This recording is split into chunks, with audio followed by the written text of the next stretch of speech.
Good afternoon and hello world, I'm Maya Sundermeyer and I would like to welcome you to the latest episode of my blog series. So far I've been able to share my experiences of what it's like to live on the spectrum.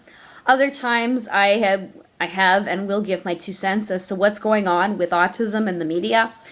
And another area now is I'd like to give tips to anyone involved in the autism community, from individuals on the spectrum to their families, to their friends and their peers, and to the public in general, and to caregivers, and so on and so forth. And then finally, I like to cover topics that I am passionate about that have absolutely nothing to do with autism whatsoever, because I want you guys to know who I am as a whole person, and it's because I do like to blog and I have a lot of other interesting things to say.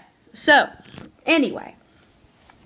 Last time you guys had heard that I had stayed at a respite provider's house about a decade ago, and it didn't really work out.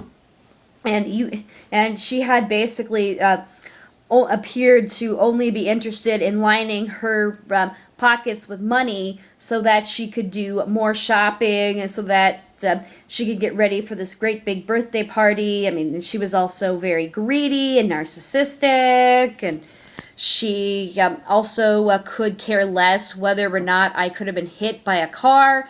And by the way, the night that she stood me up and refused to pick me up from that autism support group, it was around Thanksgiving, and it was in the evening, so she left me walking in the dark, and she had promised that she would pick me up from a MARTA bus station, and didn't do that.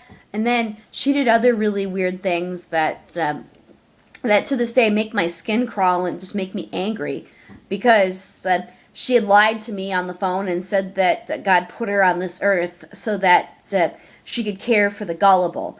And of course, that's a big fat lie. And of course, I mean, I was very hurt about it and traumatized for a long time. And my aunt ended up firing her because of the way that she treated me. And she said that she would find a different provider.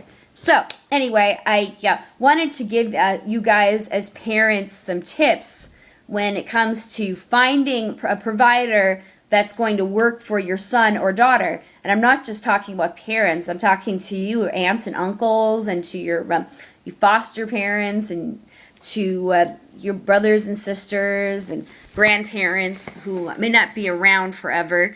But one of the things that you might consider doing is contacting these people on the phone and just talking to them first. And then maybe possibly going over to the homes of these providers, and also interviewing them and seeing how they interact with your child. See whether or not they are hot to trot or they're just another greed monster. Other things you could possibly do is run a background check on them. You also want them to be comfortable with your child. And you want to drill them and find out what they know about autism. Because they're, like in my situation, that woman that I stayed with, I mean, she didn't care what happened to me. She was so stupid. I mean, she didn't call it Asperger's syndrome. She called it Asperger's disease. And then if you guys view another video of mine, we had gone out to dinner one night, and she found out that I was fabulous with cartoons, and she embarrassed me in front of the whole pizza restaurant and had a very ageist and an ableistic attitude that a 23-year-old should not be talking about cartoons excessively. And she also made fun of me because I stuttered.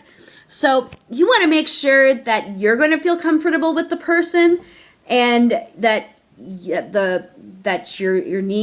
son or your daughter or your niece or your nephew or your brother or sister or your grandchild is going to feel safe with this individual, and they're going to feel comfortable.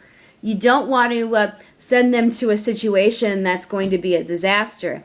And a second thing you need to do too is you need to be highly careful about what you ask your client, these people, to do, because they can take it to a whole new level than what you expect of them. And that's exactly what happened with me. Like, my aunt had told that respite provider of mine not to let me get into cars with other people that that neither one of them had known or met. And of course, that meant, according to this provider, that I was not allowed to get inside a car with anybody, even in that autism support group that I had been going to for almost 7 months. So that's something else you want to consider. And now, another thing you can do is do a test run with them on a few weekends to make sure that they're comfortable with this provider and they want to stay there on the weekends. And you want to stay in touch with your child or whoever on a regular basis, and you want to work on a plan to help them communicate.